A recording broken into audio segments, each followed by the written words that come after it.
Low பட்ஜெட்டில் நம்ம வந்துட்டு லடாக் ஃபீல் தரக்கூடிய மினி காஷ்மீரை பற்றி தான் அந்த வீடியோ நம்ம பார்க்க போகிறோம். பட் அதுக்கு முன்னாடி நீங்கள் சப்ஸ்கிரைப் பண்ணாமல் தான் கண்டிப்பாக சப்ஸ்கிரைப் பண்ணிடுங்க. ஏன்னா உங்களோட சப்போர்ட் நம்மளோட சேனலோட க்ரோத்துக்கு ரொம்பவே முக்கியம். ஸோ கண்டிப்பாக சப்ஸ்கிரைப் பண்ணிடுங்க. வாங்க நம்ம வீடியோ பற்றி பார்க்கலாம்.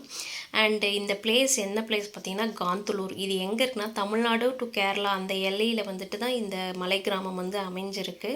அண்ட் இது பார்த்திங்கன்னா கடல் மட்டத்திலேருந்து 5000 அடி உயரத்தில் இருக்கிறனால சம்மர் சீசனில் கோடை காலத்தில் கூட பார்த்திங்கன்னா இது ரொம்ப குளிர்ச்சியான பிரதேசமாக தான் இருக்கும்.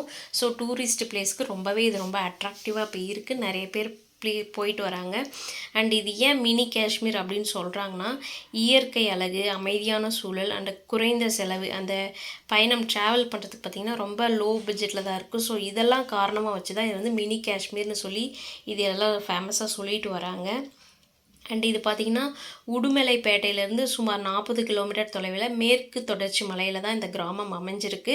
இது எந்த மாவட்டத்தில் இருக்குது பார்த்திங்கன்னா இடுக்கி மாவட்டத்தில் தேவிக்குளம் தாலுக்காவில் தான் இந்த மலை கிராமம் வந்து அமைஞ்சிருக்கு.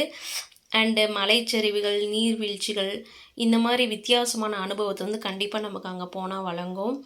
அண்டு இங்கே பார்த்திங்கன்னா இந்தியாவிலே குறிப்பிட்ட பிளேஸில் தான் ஆப்பிள் வந்து வளரும். அது இந்த காந்தலூரில் வந்து தென்னிந்தியாவில் இங்கே ஆப்பிள் வந்து விளைவிக்கக்கூடிய கிராமமாக இது வந்து அமைஞ்சிருக்கு.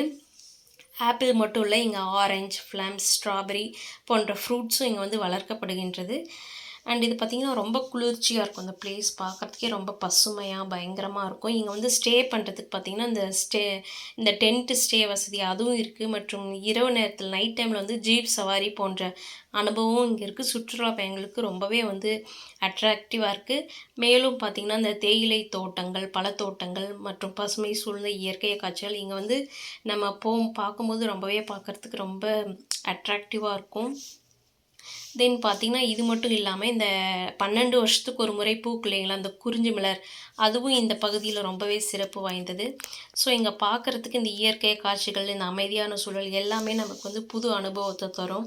கண்டிப்பாக அந்த சம்மர் டைமில் நம்ம டூரிஸ்ட்டு போகக்கூடிய பிளேஸில் இது வந்து பெஸ்ட்டாக இருக்கும். ஏன்னா நம்ம வீட்டிலலாம் டூர் அப்படின்னாலே எங்கே கூப்பிட்டு போவாங்க, திருப்பதி கூப்பிட்டு போவாங்க, பழனி, அப்படி இல்லைன்னா ஓம் சக்தி, மருவத்தூர் அந்த மாதிரி கூட்டிகிட்டு போயிடுவாங்க. பட் இந்த இயற்கை சூழலையும் நம்ம கண்டு ரசிக்கணும். கோயில் ஓகே, அது ரொம்ப அமைதி தான், என் மனசுக்கு திருப்தி தரும். அதை தாண்டி நம்ம இந்த மாதிரி இயற்கை சூழல் வாய்ந்த பிளேஸஸ்க்கும் போனோம்னா நம்ம லைஃப்பில் இருக்க ஸ்ட்ரெஸ்ஸு, ப்ராப்ளம் இது எல்லாத்தையும் கொஞ்சம் நம்ம மறந்துட்டு ரொம்பவே பீஸ்ஃபுல்லாக அழகாக ரசிச்சுட்டு வரலாம். லைஃப்பையும் நம்ம என்ஜாய் பண்ணலாம். அண்ட் கண்டிப்பாக இந்த பதிவு வந்து உங்களுக்கு ரொம்பவே யூஸ்ஃபுல்லாக இருக்கும். அண்ட் ஒரு லைக் பண்ணிடுங்க. தேங்க்யூ.